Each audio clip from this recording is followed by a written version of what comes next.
Selamat pagi semuanya. Bertemu lagi dengan saya, Uli Zahara Harahap, yang akan mengajarkan Bahasa Indonesia kelas 11 dengan judul menganalisis buku pengayaan non-fiksi. Nah, dalam hal ini nanti kalian semua, para siswa, akan mendapatkan kemampuan, yakni bisa menganalisis butir-butir penting dari buku pengayaan non-fiksi yang sudah dibaca. Coba untuk menguji kemampuan awal para peserta didik sekalian, saya akan menampilkan 4 jenis buku. Dari 4 jenis buku ini, manakah yang termasuk buku pengayaan atau non-fiksi? Ini yang pertama berjudul Doa Sehari-hari untuk Buah Hati. Buku yang kedua, Gemar Membaca dan Rutin Menulis. Buku yang ketiga adalah Rumah Kaca.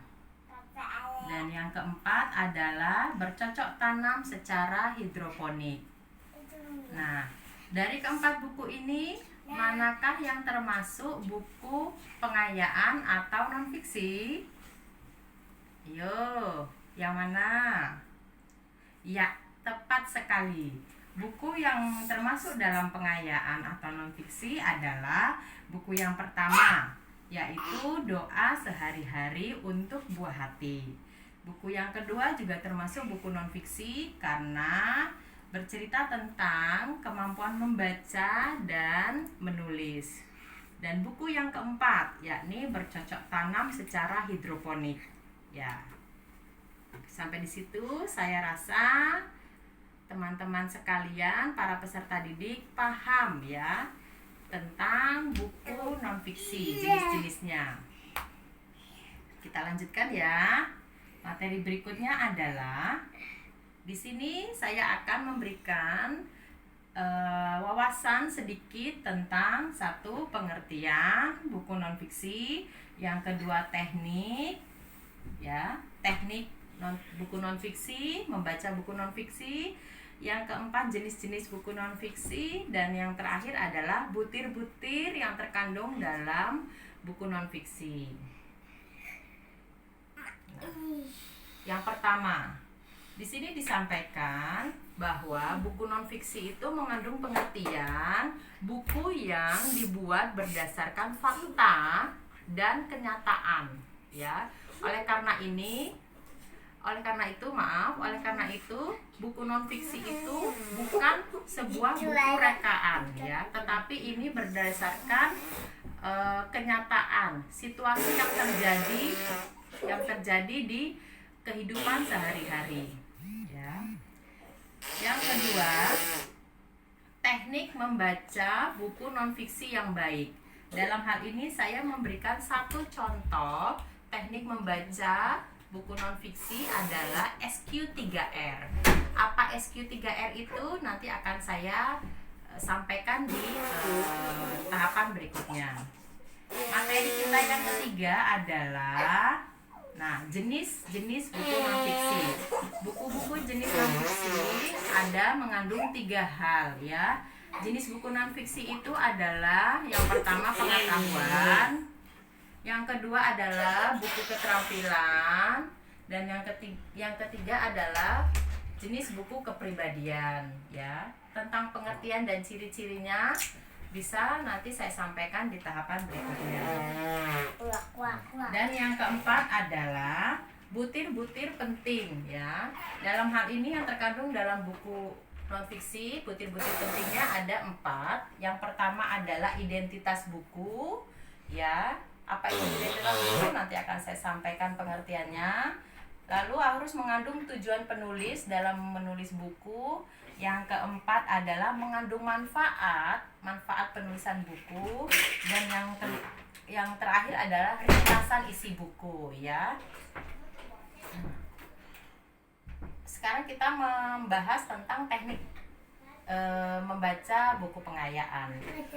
Tadi saya sampaikan kepada adik-adik sekalian bahwa teknik membaca buku non-fiksi yang baik salah satunya adalah menggunakan teknik SQ3R ya. Apa itu SQ3R?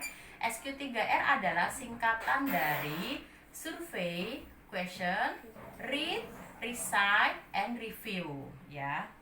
Teknik S yang pertama ya, survei. Survei itu artinya para peserta didik meninjau atau meneliti secara umum gambaran isi buku ya. Meninjau secara umum ini dapat kita lakukan dengan skimming.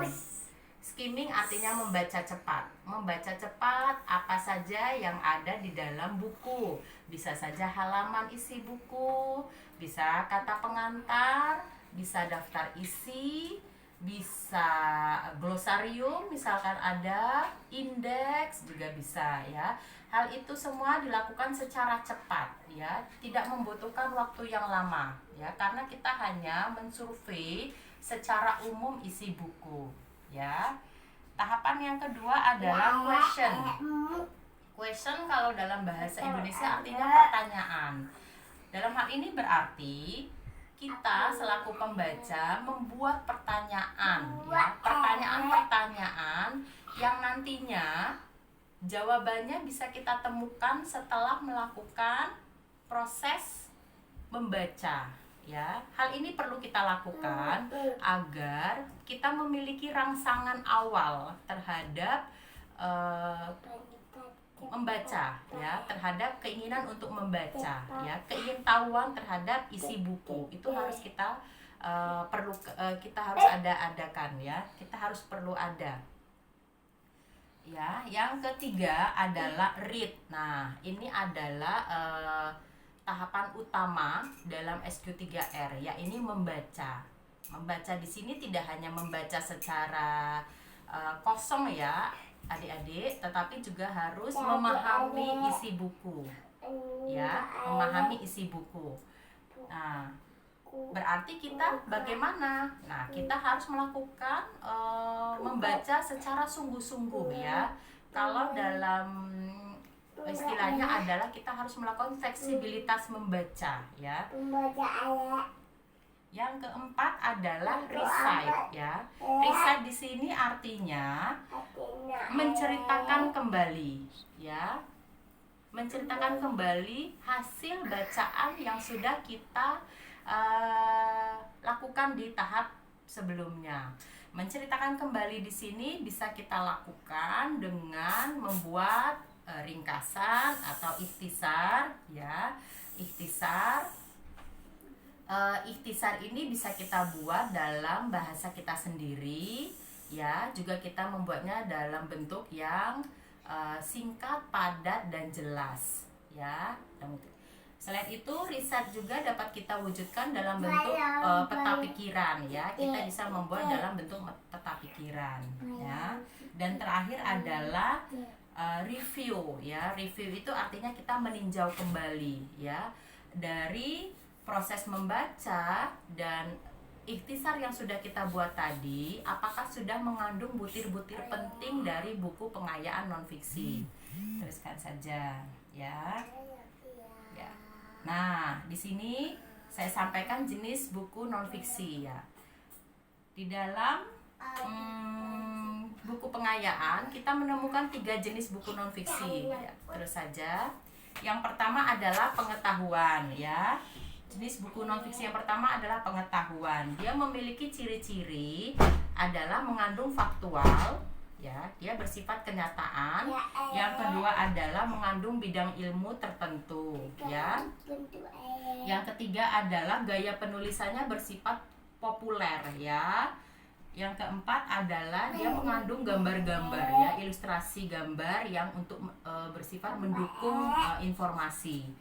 Yang kedua adalah jenis buku keterampilan ya. Di sini tentu mengandung keterampilan atas suatu bidang tertentu. Misalnya tadi saya sampaikan bercocok tanam dengan media hidroponik ya. Nah, yang kedua karena dia mengandung keahlian bidang tertentu, otomatis dia juga bersifat prosedural ya, mengandung tahapan-tahapan atau cara-cara dalam menguasai bidang tertentu ya. Dan ketiga, ciri-cirinya adalah terus saja. Yang ketiga dia mengandung bersifat teknis ya. Ya, mengandung kata-kata teknis. Dan yang keempat adalah mengandung ilustrasi gambar. Jenis buku yang ketiga adalah kepribadian yang memiliki ciri-ciri, yakni dia memberikan tujuan meningkatkan kualitas diri. Yang kedua, teknik penyajiannya bersifat naratif ya. Nah, dan yang terakhir adalah butir-butir penting buku pengayaan mengandung 4 hal tadi, yakni adalah identitas buku, terdiri dari judul buku, tahun terbit, jumlah halaman, kota penerbit ya, harga buku ya, kemudian tebal buku ya, itu adalah termasuk identitas buku. Yang kedua adalah tujuan penulis ya. Dalam hal ini saya menyajikan satu contoh buku yang berjudul Kiat Menulis Cerita Pendek. Di sini penulis menyampaikan bahwa tujuan dia menulis buku adalah agar pembaca mahir menulis cerita pendek. Ya. Nah, butir yang ketiga adalah manfaat buku, ya. Dalam hal ini kita juga bisa harus menyampaikan manfaat apa yang diterima oleh pembaca, ya, manfaat penulisan buku. Dan yang terakhir adalah ringkasan isi buku. Nah, ringkasan isi buku ini bisa kita ambil dari subbab-subbab yang ada di dalam isi buku. Kemudian kita tuliskan kembali. Nah, sampai di situ ada pertanyaan. Saya rasa semuanya sudah cukup memahami tentang butir-butir penting isi buku, butir-butir penting dalam buku pengayaan non-fiksi. Ya, cukup sekian saya rasa materi yang saya sampaikan. Semoga adik-adik di sini bisa menambah sedikit wawasannya terhadap buku pengayaan atau non-fiksi. Sampai ketemu kembali di lain kesempatan. Ya, terima kasih dari saya. Salam.